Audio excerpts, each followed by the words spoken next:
राजन दान तो कर दिए, क्या दक्षिणा नहीं दोगे क्या? ब्राह्मण को भोजन कराने के बाद दक्षिणा भी दिया जाता है। हाँ हाँ जरूर अवश्य दूंगा। मंत्री जी पंडित जी को दक्षिणा स्वरूप 2.5 भर सोना राजकोष में से निकाल कर दे दीजिए। अरे नहीं, जब ये राज मेला हुआ तो दक्षिणा आप कैसे देंगे इसमें से? ये सारा राज मेरा है। अगर दक्षिणा देना है तो अतिरिक्त जगह से ला कर देना होगा। देख ले राजा हरिश्चंद्र कि पूरा पृथ्वी के राजा हम बने और सौंसे रजवे दे दिहने तो दक्षिणा देवे जाई कहाँ?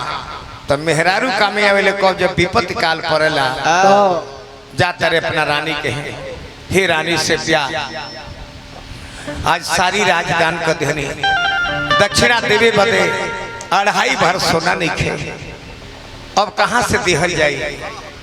रानी से प्यार कहता रही कि हे राजन, काशी नगर जो है भगवान शंकर के त्रिशूल पर बसी नगरी है, चलिए वहां अपना शरीर को बेच दिया जाए, वहां से जो धन मिलेगा वही धन हम पंडित जी को दक्षिणा में देंगे। यानी बेटा रोहित कुमार जब चल चले लड़का के आंखी में से लोर गिरे लगा। अरे भाई पैदल चलता गोड़ में फोरा उठ गई बा। हाय हाय रोई रोई कहता रे कि गोड़ में परल फोरा कोरा ले ले नारे माई गोड़ में फोरा पड़ गई बा, तनी कोरा उठा ले कि गोड़ में परल फोरा कोरा ले ले नारे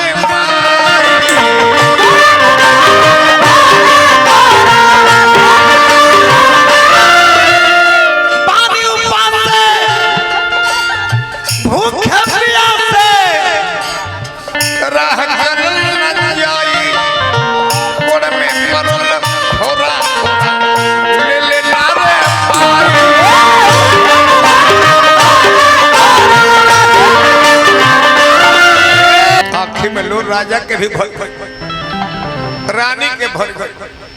कहतरी की ठहरी तनी देखली सुरतिया ये राजा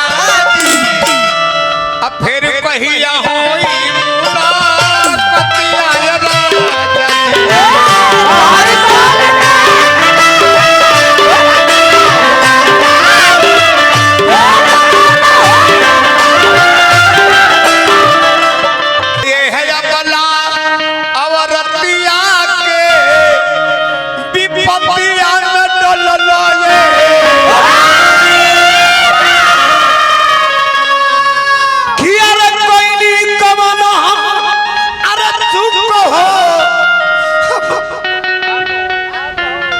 कोई पाप कौन कोई नहीं कि कोई नहीं कमन हम पाप हो हमरा बबुआ के डोसी दे लसी बिसरती नहीं खे सुरतिया अरे विपत्तिया कफन की लाश साड़ी में अपना हार के लपेट के ले जाता रही, अधवे सारी शरीर में वही किनार पर जाता रहा। जमुना घाट पर राजा हरिश्चंद्र कर वसूलत ले जाता रही। स्वामी स्वामी कौन है? कौन है? किसका स्वामी? किसका स्वामी? यहाँ कैसा है स्वामी? नहीं, मैं किसी का स्वामी नहीं हूँ। अरे तुम डायन हो क्या? डायन हो? बिना कफन की लाश लाई हो? तुम डायन हो? जाओ किसी अन्य घाट पर संस्कार कर देना।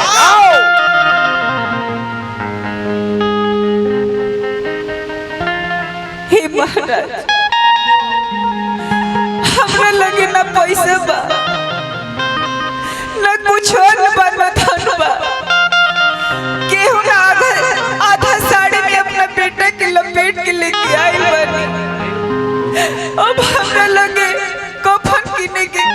के बाजा जाओ किसी और घाट पर संस्कार करने हारी के सारी बनवली कफन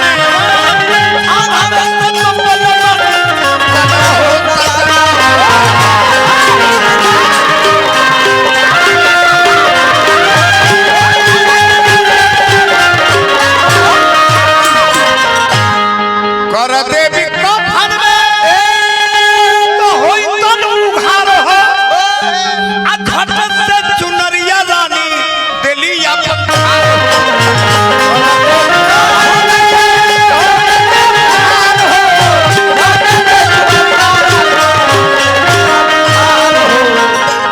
वही घड़ी डोले लागल धरती डोले लागल डोले लागल धरती औरी डोले या समान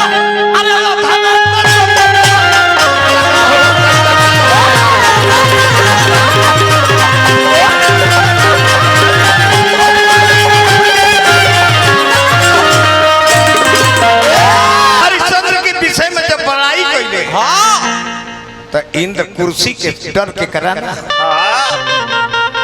कुर्सी के डर के कराना कि कुर्सी रे नतिया सबके नाचल जाई कुर्सी रे नतिया सबके नाच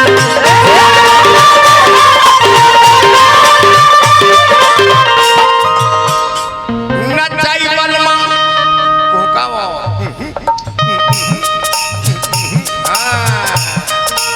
नचाई बलमा हो नचाई बलमा कुर्सी रे नतिया सबके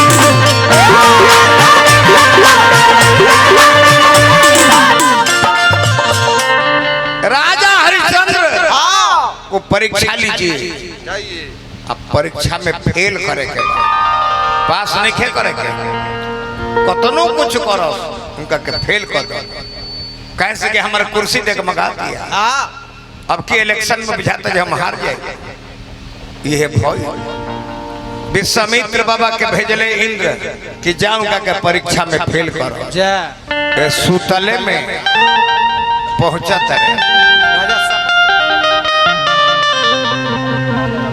एकदम बलिया जिला के लाए हो के कर बाला लखंदर के पाठ खेलत रहे राधा कृष्ण के पार्टी रहे हो घर ना ना ना राधा कृष्ण जी बाला लखंदर के पाठ खेलत रहे बलिया के जन्म सुदामा लौंडा रहा सुदामा लौंडरी का जानत रहे ओरिंडा रहला ए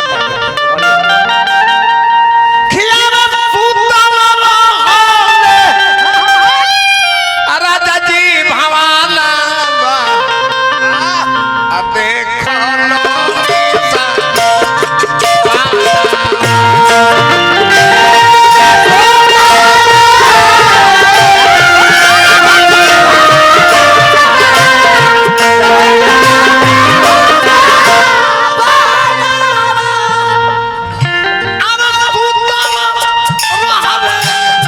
राजा जी भवाना देखो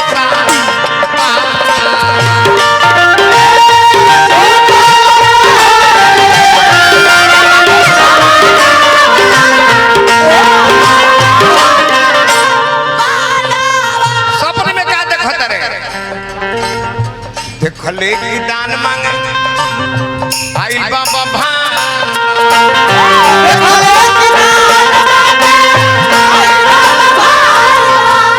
माननीय हमारा उपाध्याय बाबा हजारों हजार रुपया पुरस्कार देनी बाबा के बार बार लगी आशीर्वाद के प्रतीक्षा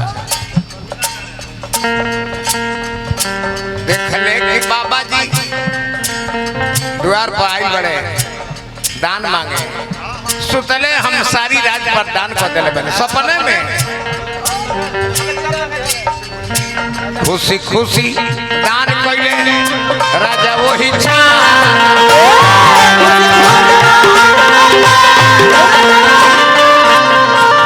अरे के नहीं लोकला समाना कइले तो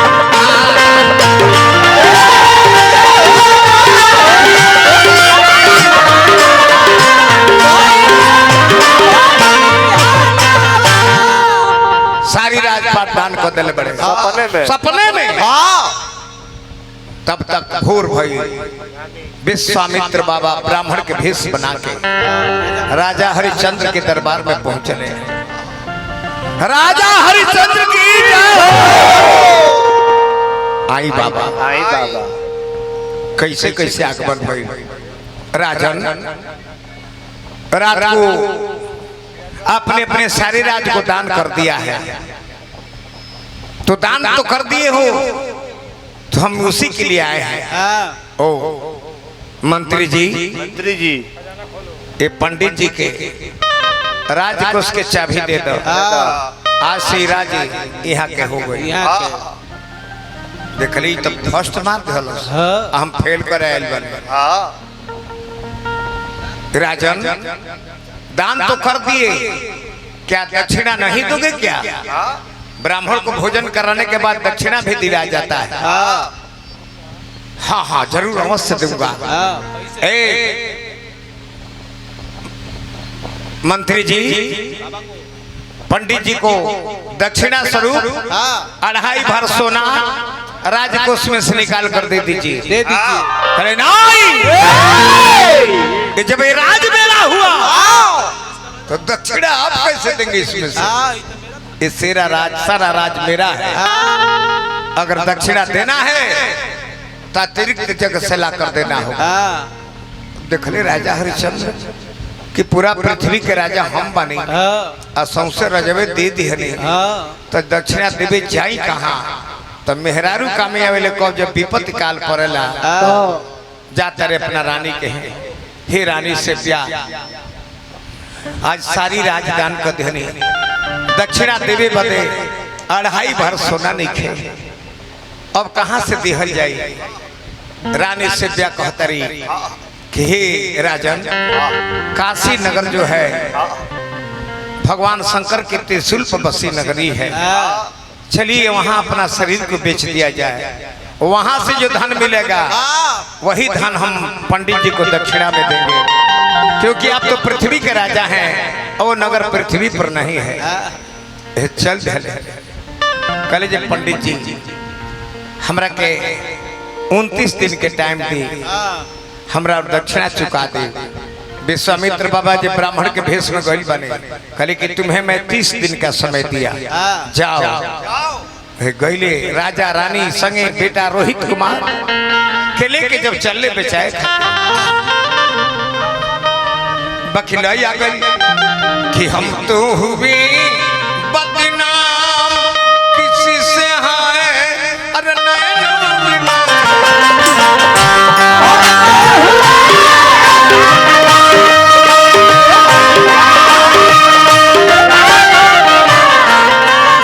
प्रजा के माने हो राजा के घेर ले लो, कहाँ जाता नहीं राजा?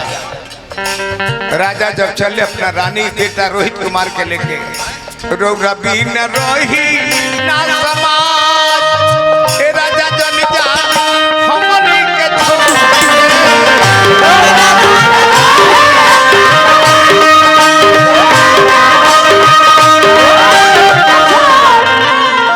सोची महारानी कैसे रखी है शरीर के, रोहित ना पैदल चले सकी है शरीर से हो। सोची सोची पागल पामी जाज के राजा जन जा हमनी के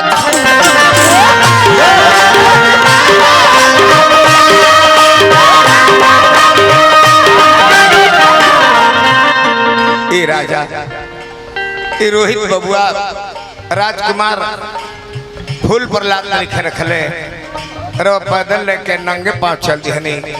ई जो रानी फूल नहीं खिल ओढ़ले, रो पैदल जाए में 29 दिन लग जाई। हमरा स्वर्गीय बाबा सुमेर बाबा के पुत्र बनी बड़का राधे श्याम बाबू सियाराम भैया बहुत बहुत रुपया पुरस्कार दी, बार बार लगी पूरा परिवार के फुलवारी उबर हो। सोची महारानी कैसे अरे रखी है शरीर के, रोहित न पैदल चले सकी है शरीर से हो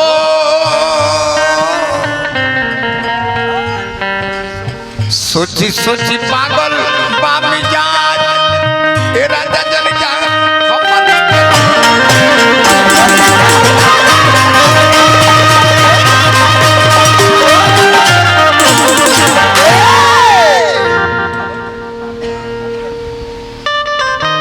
प्रजा के समझा के राजा हरिश्चंद्र करे जे मोह परिवार के हैं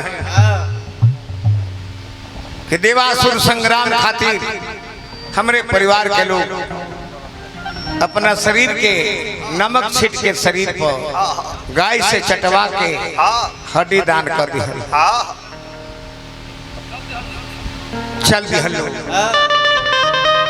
जब राजा रानी बेटा रोहित कुमार के लेके चल रहे बबुआ ना बबुआ तनी और ही छूट रहे के चाहे क्या होने करा रह दे छोड़ दो। राजा रानी बेटा रोहित कुमार जब चल चले लड़का के आंखी में से लोर गिरे लगा। अरे भाई पैदल चलता गोड़ में फोरा उठ गई बा हाय हाय रोई रोई कहता कि गोड़ में परल फोरा कोरा ले ले नारे माई माई गोड़ में फोरा पड़ गई बा तनी कोरा उठा ले कि गोड़ में परल फोरा कोरा ले ले नारे माई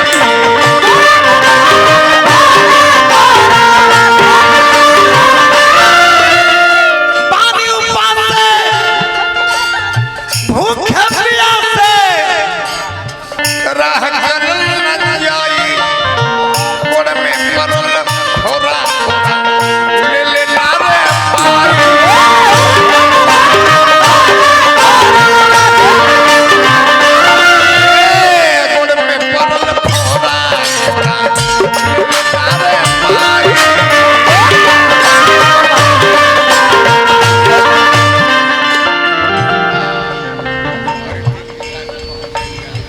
ए बेटा 3 दिन और बर्दाश्त कर केहू ना कुछो कर तनी करेजे के पत्थर कर शरीर के वज्र लेखा तनी बना ल 3 दिन लागी हमनी के पहुंच जाए जा ओकरा बाद हमनी के सब कष्ट दूर हो जाए। भाई हरेंद्र यादव जी 1000 रुपया पुरस्कार देनी बार बार प्रणाम बा हार्दिक अभिनंदन शुभकामना। कतना दूर काशी नगरी बा राह चलल ना जाई गोड़ में परल फोरा नारे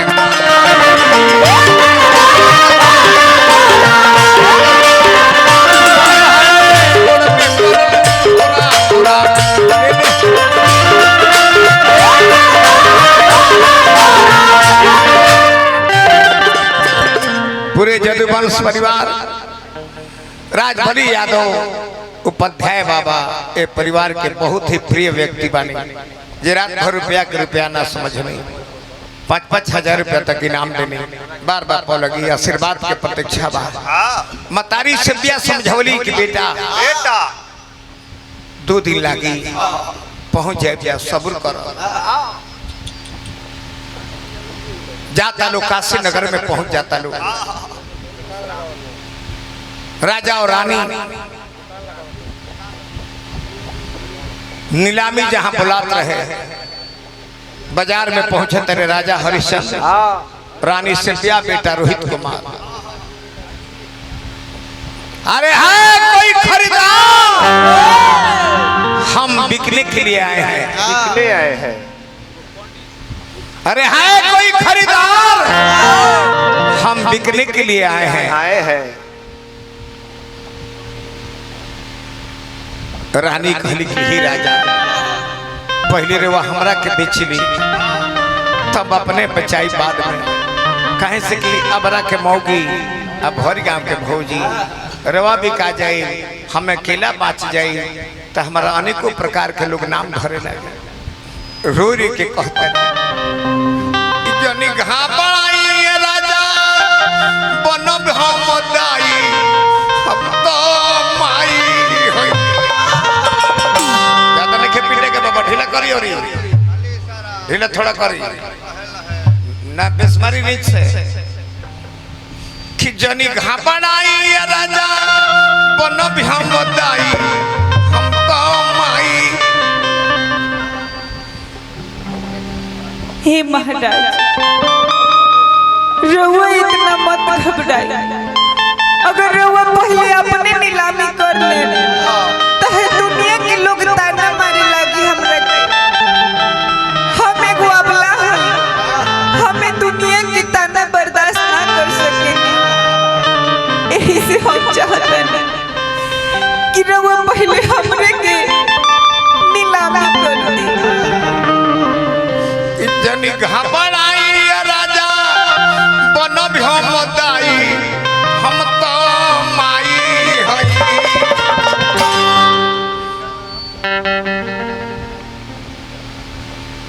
श्रीमान बेचू यादव जी ए प्रसंग पर प्रसन्न होके हमरा के पुरस्कार देनी बार बार पलगी आशीर्वाद के प्रतीक्षा बा। विकला पर धर्म नाना साई ये राजा हम तो माई।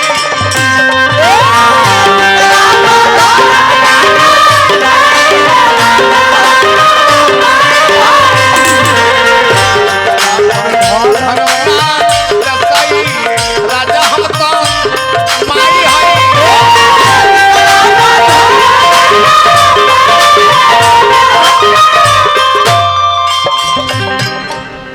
रानी रानी ठीक हाँ धर्म और सत्य दोनों जना हम मार्केट में पहुंचल बड़े के धर्म और सत्य। धर्म जन बड़े तन डोम बन गए, सत्य जन बड़े तन ब्राह्मण बन गए। कि आई समैया काटी हाथी पर टांगो विकला पर धर्म नाना साई ये राजा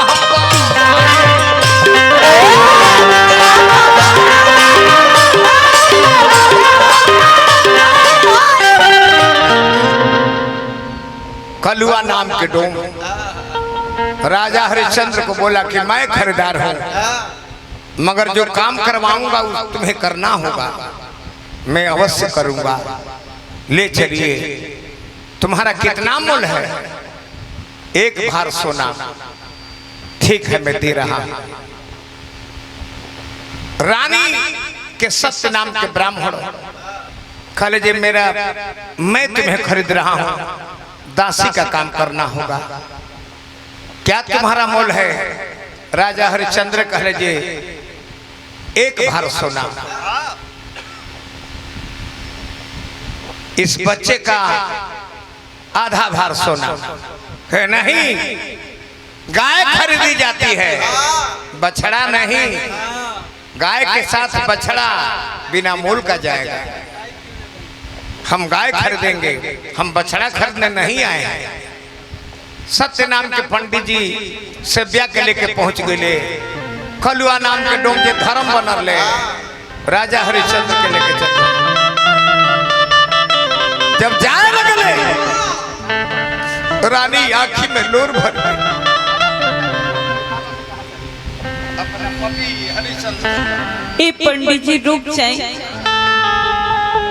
तनी हमरा महाराज से मिल लेबे दी। पता न कब मुलाकात हुई। ई आखिरी समय में तनी हम अपना महाराज के बहुत नजर देख ली। हम तनी अपने हीरे के चुड़ाई। आंखी में लोर राजा के भी भर गई, रानी के भर गई। कहतरी ठहरी तनी देखली सुरतिया ये राजा जी, अब फिर कहिया होई मुलाकातिया ये राजा जी।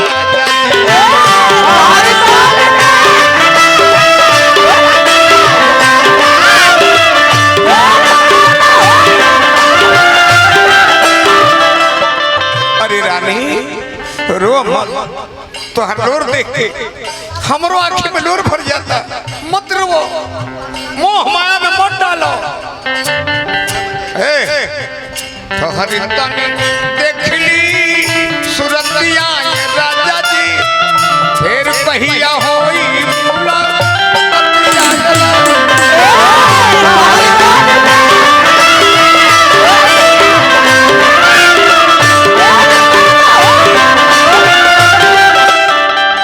स्वर्गीय सुमेर बाबा के पुत्र बानी मुन्ना बाबू हजारों रुपया पुरस्कार देनी, हार्दिक अभिनंदन शुभकामना बा। बड़े भाग्य से बहुत लोग की फरमाइश रहे कि राउर हरिश्चंद्र वाला कहानी सुने के मन करेला, ऑडियो वीडियो में देखत नहीं जा आउट कर दिहल बा।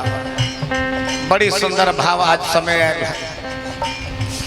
हम ताजी अभी अपना अरे बबुआ के निहार के रौरा कैसे जिया हमरा के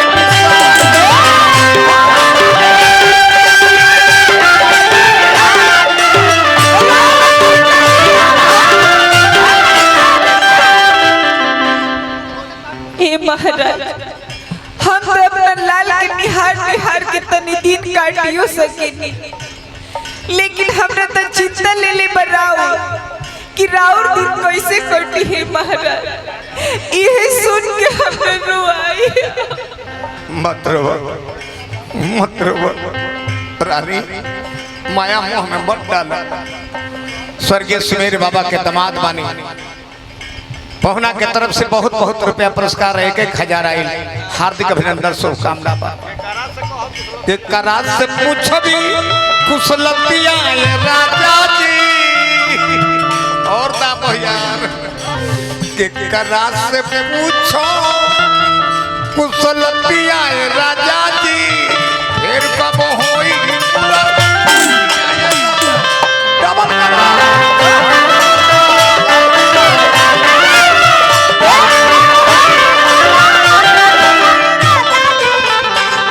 राजा रानी से ब्याह जा धर्म पर अडिग रहेगा हमरा के। रानी से ब्याह अपना बेटा रोहित के लेके चल दी। राजा शमशान घाट पर नौकरी करे लगले। हरिश्चंद्र के नाम बदल के कलु नाम के डोम कर हरिया नाम धो दिले। हरिया कि आज से तुम्हारा नाम हरिया रहेगा। ये कंठी ये माला निकाल कर फेंक दो। लाश जरा सगल बिना कर लिए इस घाट पर किसी का भी संस्कार नहीं होना चाहिए। राजा हरिश्चंद्र ड्यूटी करे लगले नौकरी में। धुआं लागे शरीर पर, लाश के जरला से धुआं से राजा हरिश्चंद्र के सारा बदन करिया हुए रहे, केवल दांत लोग के उजर। जाके देखले विश्वामित्र बाबा से पूछले इंद्र कि इंद्र तुम तब परीक्षा में फेल करने गए थे, ये राजा तो फर्स्ट मारने जा रहा है, किसी तरह से जाओ और परीक्षा लो, कड़ाई करो। ये पंडित जी के फुलवारी से फूल ले आवे खातिर लड़का जौन जाता रहे रोहित, वही फूलन के डाली में छिप के आ विश्वामित्र कहले जे हम ना, तू जा इंद्र स्वयं परीक्षा लो, अब से कड़ा परीक्षा हमारा से ना लिया। ये फुलवारी में रोहित गइल पड़े आ सांप बन के इंद्र डोंसी लेता रहे। शरीर करिया हो गई, तुरंत तो जब मृतक शरीर पर गई। जानू का संग लड़का खेले कूदे गइल बड़ा, तन दौड़ के अब जाता रे, अरे दाई, अरे दाई, तोरा लड़का के सांप काट देले बा। अब दौड़ल बड़ी, आचर नीचे लसराता, बेटा के मुंह में आचर ने खी संभाला। फुलवारी में जब जाता रे, लड़का के शरीर जब करिया देखा तो रोवतारी कि अरे विपत्तियां न डलले, अरे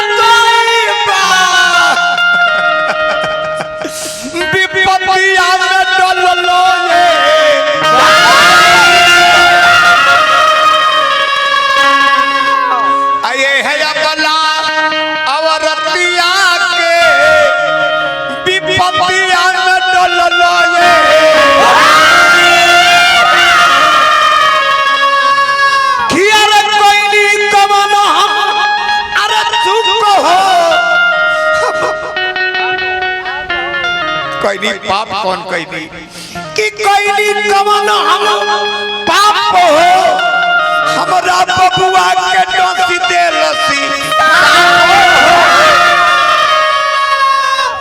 बिसरती नहीं खे सुरतिया अरे विपत्तिया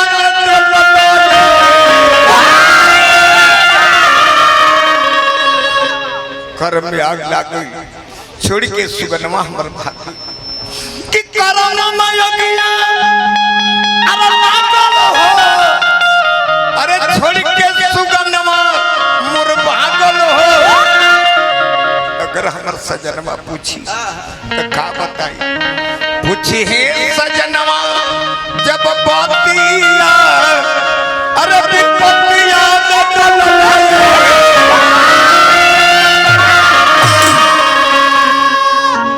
बिना कफन की लाश साड़ी में अपना हार के लपेट के ले जाता रही अधवे साड़ी शरीर में वही किनार पर जाता रही जमुना घाट पर राजा हरिश्चंद्र कर वसूल पहले जाता रही स्वामी स्वामी कौन है किसका स्वामी किसका स्वामी कौन स्वामी यहाँ कैसा है स्वामी नहीं मैं किसी का स्वामी नहीं हूँ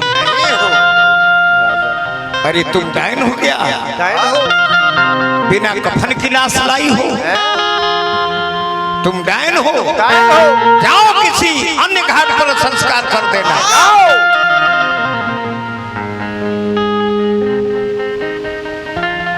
हे महाराज हमरा लगे ना पैसा बा ना कुछ और बा ना धन बा केहू ना आधा साड़ी में अपना बेटा के लपेट के लेके आई बनी अब हमरा लगे कफन किने के कुछ नहीं के बाचा जाओ किसी और घाट पर संस्कार कर देना जाओ डायन हो तुम डायन हो कहतरी की अगर कर वसूलना है तो ही राजन मैं देती हूँ अधवे सारी तन में बा अधवा से बबुआ के देह लपेट ले बड़ी वो अधवों में अधवा फारतारी लई आ गई की हरदी चाहे फारी के सारी पवनवली का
डोले लागल धरती डोले लागल धरती औरी डोले या समान